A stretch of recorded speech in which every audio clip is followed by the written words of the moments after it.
لەسەر من و تۆ چی پێویستە؟ چی بکەین من و تۆ؟ والعصر إن الإنسان لفي خسر إلا الذين آمنوا وعملوا الصالحات وتواصوا بالحق وتواصوا بالصبر. قسم بش روجگار خواهی پروردگار فرمیه که بس او بوی هەیە، بس خوا بوی هەیە سوێن بە غەیری خۆی بخوا.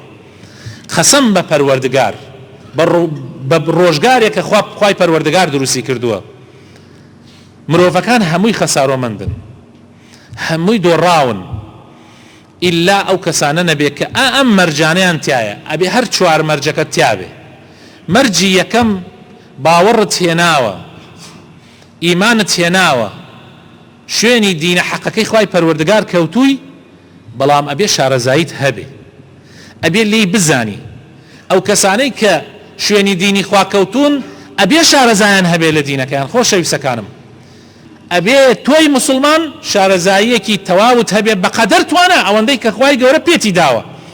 کەسێک کە هەموو ژیانی تەرخان کردووە بۆ خوێندنەوە و بۆ علم، لەگەڵ کەسێکی ترا کاسبیەکە و ژیانی قورسە جیاوازە، بەڵام خۆ ئەوەی وا کاسبیەکە معنای ئەوە نییە کە ئیتر شارەزایی نەبێ لە دین.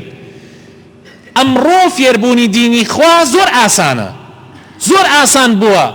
دنیا قورس بووە، بەڵام فێربوونیش سبحان الله خوا ئاسانی کردووە. ڕێگاکانی زۆر زۆرن. ئەوە تەلەڤیزۆن و قەناتە، ئەو قەناتانن کە خەڵک فێری دینەکەن، مۆبایلەکەت، وتاری جمعە، وانەی مامۆسازانە و مامۆساکان، ئەمانە هەمووی تۆ پرسیارکردن لە کەسانی شارەزا. ئەمانە هەمووی هۆکارێکن بۆ ئەوەی تۆ لە دینەکەی خوا شارەزاییت هەبێ. پێویستە خاڵی یەکەم، پێویستە تۆ شارەزاییت هەبێ لە دینەکەی خوا. خاڵی دووەم برا بە ڕێزەکانم، خاڵی دووەم ئەمانە زۆر گرنگن. برایانی مسلمان، خوشکانی مسلمان، حەزەکەم باش گوێ بگرن. ئەم قسانەی کە بۆتانیەکەم یعنی ئەمە بەهەشت و جەهەنمی تۆ لەسەر ئامە ڕاوەستاوە. ئەو شارەزایی کە هەتە پێویستە عەمەلی پێ بکەی بڕێزان. یعنی تۆ شتێک ئەزانی ئەوەنەی کە خوای گەورە یارمەتی تەدا، ئەوەندەی کە خوای تەعالا بۆت ئاسانەکە هەوڵ بدە کاری پێ بکە. سێم خاڵ خۆشەویستەکانم، پێویستە دوای ئەوەی شارەزاییت هەبوو، دوای ئەوەی عەمەلت کرد، ئەی خۆ نابێ بڵێ ئیتر من حەقم چێتەوە، ئیشی من لێرەتەوە بۆ خوا نافەرمێتەوە بۆ نەوەڵڵە. خوا ئەفەرمێ ئەبێ ئەوەی کە ئەیزانی بیگەیەنی. ئەم دینە پاکە جوانە، ئەم ئیسلامە جوانە، ئەم ئیسلامە شیرینە، ئەگەر نەیگەیەنی بۆ خۆی لە شوێن خۆی ئاتاوێتەوە. هەر لە خۆتەوە کە عەمەلەکەی، هەر لە ماڵ و مناڵتەوە کە مەسوولی لەسەریان، ژنەکەت، مناڵەکانت. تەسەورەکەن مسلمان وا دێتە لام ملتەزیمە بەدینەوە، کێشەیەکی ئەمانەڵێ وەڵا مامۆستا خێزانەکەم نوێژ ناکە، لا حەول ولا قووەتە ئیلا بالله. ئەی ژنەکەی نوێژ ناکە. هەشە بەعەکسەوە، ژنەکە ئەڵێ وەڵا مامۆستا ئەمەوە ئەوەنە باس نام چیەکە نوێژ ناکە. ئەی تەسەورەکە ئێستا ئەم دەقا مسلمان هەبێ خۆی بە مسلمان ئەزانێ خەمی تەلاقە خوا، خەمی نازانم چییە خوا، خەمی چییە خوا نوێژ ناکە. ئەمە نەکبەتی نییە برا بە ڕێزەکانم، ئەمە مەسئولیەتی لەسەر شانی من و تۆ نییە. ئەمە نەیگەیەنی بە خەڵک، ئاخر دەی خەڵک نایزانێ، بۆیە گەیاندن ضرورە. دینی ئیسلام لەسەر منە و لەسەر تۆیە و لەسەر هەموو کەسێکە پیاوێکی ئەختیار پیرێژنێک ئەبێ بیگەیەنێ.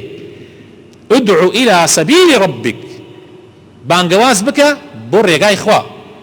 بەڵام کۆمەڵێکی زۆر لە مسلمانان هەیە ئەمڕۆ دینەکەیان ئاوا بێناس کەوتووە، بانگ بۆ لای دین ناکەن، هەر یەکێک لەبەر خاتر پارە، لەبەر خاتر منسەب، لەبەر خاتر پلەپایە، سەیرەکەی ئەوەندە خەمی حزبەکەیەتی، ئەوەندە خەمی ئەو بەرنامەیەتی کە ئەو حزبەی کە تیکەی نانی پێئەدا، ئەوەندە خەمی ئەوەیەتی خەمی دینەکەی خوای نییە. ئەگەر حزبەکەی پێی بڵێ ئەبێ بۆ انتخابات ئەوەنە خەڵکم بۆ کۆکێ وەڵڵا ڕائەکە هەڵپەیەتی، ئیتر بیر ناکات و ئەمە مستحەقە، من ئاوا هەوری بۆ دەم، ئەمە شایستەیە، من ئاوا خەمی بۆ ئەخۆم. بەس ئەم دینە جوانەی خوا سەیرەکەی هەڵگرانی سعد و سڕ، حەقم چییە؟ من بۆ خۆم نوێژەکەم و دەسەنەمە سەر کڵاو خۆمە، وەڵڵاهی وانییە، وەڵڵاهی دینی ئیسلام وانییە. ئەوە تا کورتترین سورەتەکانی قورئان وات پێ نافەرمێ، ناڵێ نەجاتت ئەبێ بەس ئیمان بێنی و عەمەل بکەی والله ئەفەرمێ ئەبێ ئیمانت هەبێ عەمەل بکەی دوای ئەوە ئەبێ بیشی گەیەنی ئەو حەقە وتەواصوا بالحەق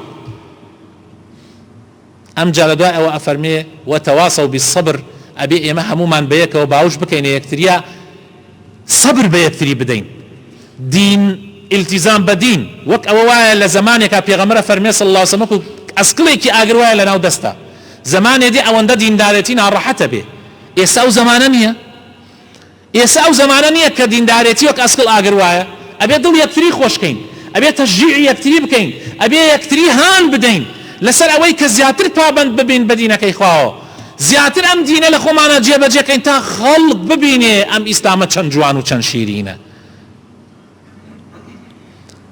ئەمەش سەبری گەرەکە ئارامگرتن زۆر گرنگە نەک بەس تەنها خۆت ئارام بگری بەڵکو ئەبێ تەشجیعی خێزانت بکەی تەشجیعی مناڵەکانت بکەی خوای تەعالا بە پێغەمبەران ئەفەرمێ وەئمر ئەهلەکە بالصەلاتی ئەمر بە مناڵەکەت بکە نوێژ بکە وەستەبر عەلەیها سەبری لەسەر بگرە حتا مناڵەکەت ئیسا مناڵەکەت لەوانەیە خەوتوێ نهاتوێ بە نوێژی جمعە هەموو ڕۆژێکی جمعە پێویستە تو هەڵی سێنی هەموو نوێژە پێویستە تو هەڵی سێنی مەڵێ کوڕە دەیتراوەنە هەڵمسان بێزار بم خوا ئەفەرمێ هەڵی سێنە و ئارام بگرە لەسەری بەردەوام تا ڕاتێ هەتا ماوەیەک پێویستە مناڵەکەت لەسەری ڕابێنی دوای ئەوەتر هەتا ماوەیەک ژنەکەت تا شیرینی ئەو ئیمانە ئەچێتە ناو دڵێەوە ئیتر پێویستی بەوە نییە تۆ پێی بڵێ خۆی هەڵەسێ بۆ نوێژەکانی ئیتر پێویست ناکات تۆ پێی بڵی بەڵام هەتا ئەو کاتەی کەوا شیرینیەکە ئەچێتە ناو دڵێەوە پێویستە ئێمە سەبرمان هەبێ هەروەها سەبرگرتن لەسەر ناڕەحەتیەکان و لەسەر هەموو ناخۆشیەکانی ژیان